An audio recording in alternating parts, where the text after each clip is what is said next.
Testing 1, 2, 3, and that's sync sound.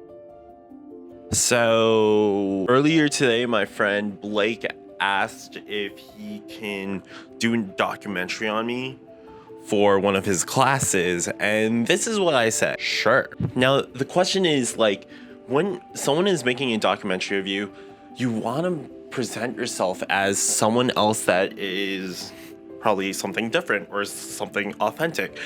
And I don't want a film of myself to be something just like any other film. I've been doing YouTube videos ever since 2016, but now I have become into a pinnacle of creating something every day and figuring out what is the newest thing that I can do to make something cool and probably integrate what always goes through my head and everything. Sometimes it's like super fast edits, lazy edits, or sometimes it's just something crazy and it's just me documenting life and then just dropping it on a timeline and cutting it within 30 minutes and then uploading it at 12 o'clock p.m.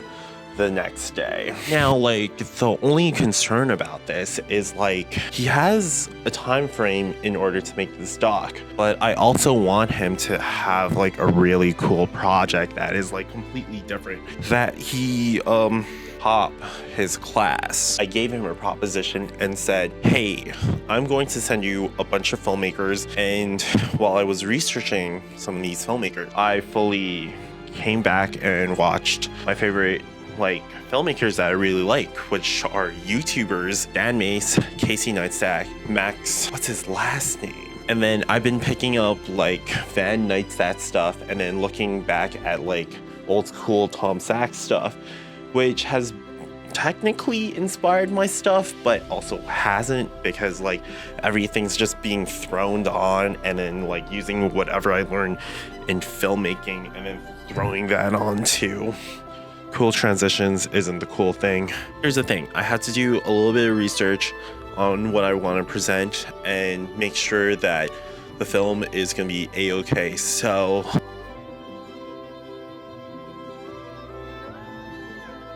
and honestly, syncing sound this late at night is probably not a super smart thing, especially since I've been cooped up in the same room since Saturday. So past 3 days, I haven't walked outside yet. They've been taking out my trash, so that's a good thing.